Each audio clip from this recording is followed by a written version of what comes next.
Jangan lupa like, share, dan subscribe. Halo teman-teman semua, balik lagi di channel Guru Kelas. Nah, dalam video kali ini kita akan melanjutkan materi mengenai bab 5 lapisan bumi. Nah, part 2 mengenai litosfer dan hidrosfer. Oke, kita simak. Nah, di sini ada peta konsep di mana lapisan bumi ini terbagi menjadi 3. Ada lapisan atmosfer yang kemarin sudah kita bahas di video sebelumnya. Nah, yang sekarang kita akan bahas yaitu litosfer dan hidrosfer. Lanjut. Nah, di sini ada gambar mengenai struktur dari litosfer. Yang pertama, yang paling dalam ini ada inner core atau inti dalam bumi, di mana ada logam-logam yang sangat solid. Kemudian outer core atau inti luar ini berbentuk cairan. Nah, kemudian ada yang dinamakan dengan mantel. Nah, di mana astenosfer ini merupakan kerak ya, merupakan kerak bumi, di mana ketebalannya 0 hingga 100 km.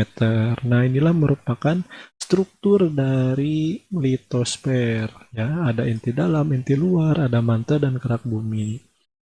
Nah, kemudian litosfer ini berasal dari bahasa Yunani yakni litos yang artinya batuan dan sapphira lapisan. Jadi litosfer ini merupakan lapisan batuan yang ada di bumi ya. Dalam pengertian luas, litosfer diartikan sebagai seluruh bagian padat bumi termasuk dengan intinya. Nah, struktur padat bumi terdiri atas kerak bumi, mantel, dan inti bumi. Nah, inilah pengertian dari secara bahasa atau litosfer itu apa. Oke, lanjut. Bumi tersusun atas beberapa lapisan, yaitu yang pertama yang disebut dengan barisfer, yaitu lapisan inti bumi yang merupakan bahan padat yang tersusun dari lapisan nep atau nikelum atau nikel dan ferrum atau besi. Nah, jari-jari barisfer ini kurang lebih sekitar 3.470 km. Kemudian ada lapisan antara, yaitu lapisan yang terdapat di atas nep. Nah, tebalnya 1.700 km. Lapisan ini juga disebut dengan astenosfer atau mantel ya.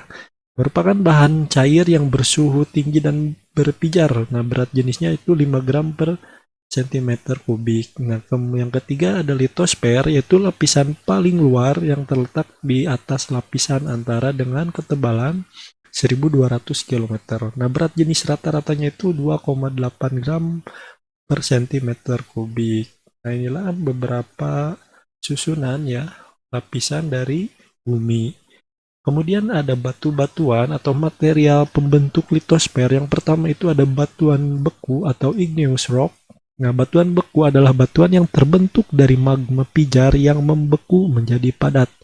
Dengan sekitar 80% material batuan yang menyusun batuan kerak bumi adalah batuan beku. Nah, jadi kerak bumi ini hampir 80% itu merupakan penyusunnya itu batuan beku.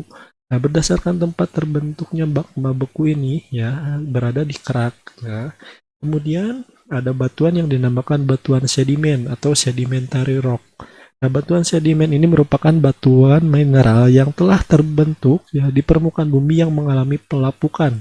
Bagian-bagian yang lepas dari hasil pelapukan tersebut terlepas dan ditransportasikan oleh aliran air, angin, maupun oleh gletser yang kemudian terendapkan atau tersedimentasi, dan terjadilah proses diagnesis yang menyebabkan endapan tersebut mengeras dan menjadi batuan sedimen.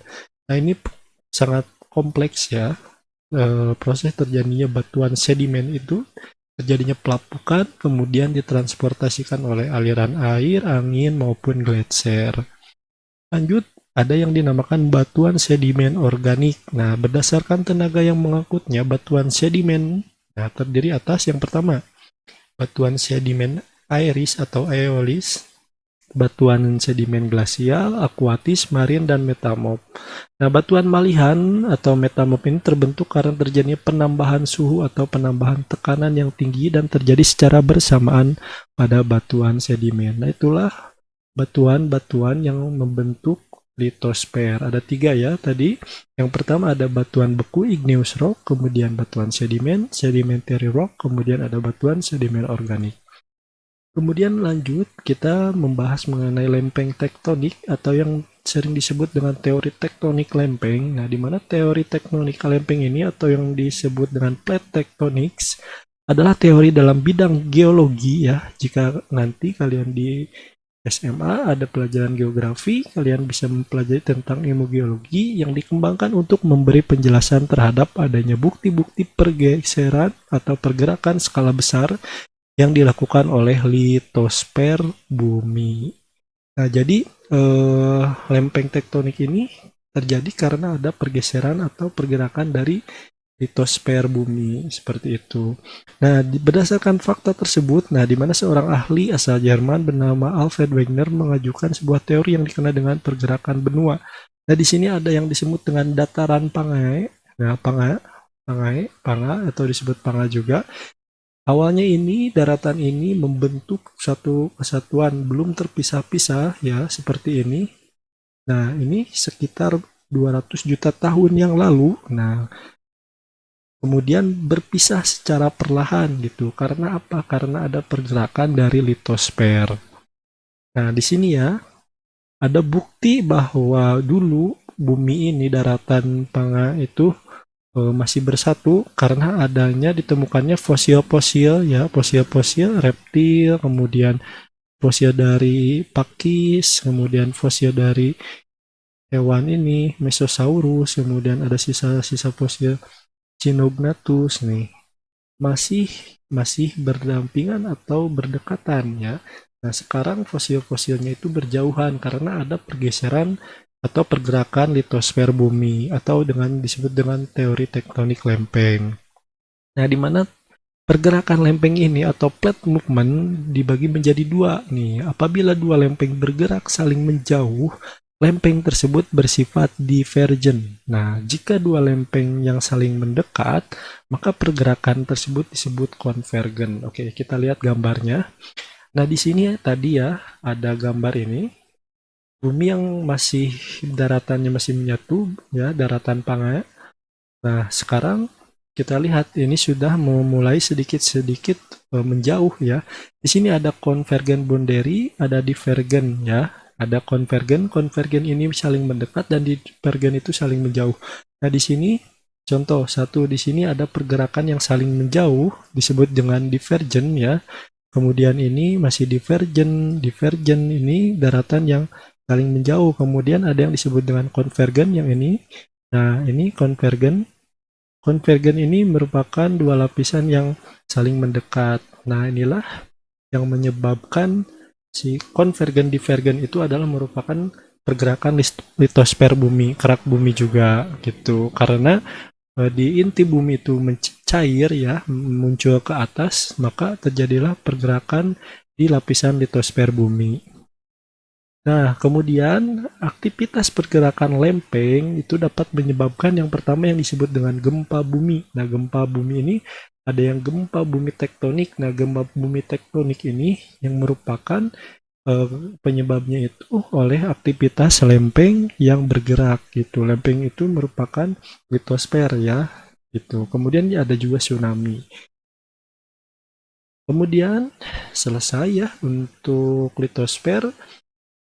Selanjutnya kita membahas hidrosfer, di mana hidrosfer ini berasal dari kata hidros yang berarti air dan sapphire yang berarti selimut atau lapisan. Nah, di bumi kita ini jadi ada beberapa lapisan, ada atmosfer yaitu uap ya, kemudian ada bebatuan litosfer, kemudian ada juga yang disebut dengan hidrosfer.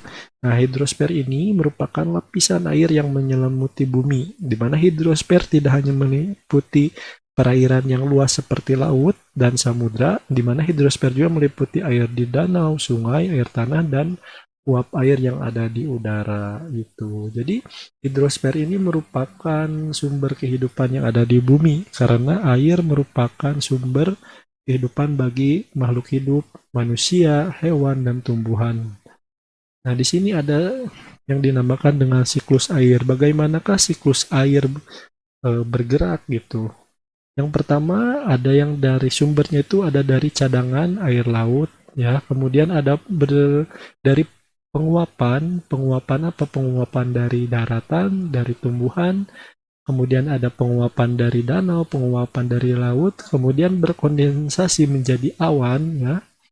Nah, kemudian ada cadangan air di atmosfer. Nah, di mana setelah cadangan air di atmosfer ini dapat berubah menjadi es dan salju atau menjadi hujan gitu. Ini mengendap ya di puncak ya dengan suhu yang sangat dingin.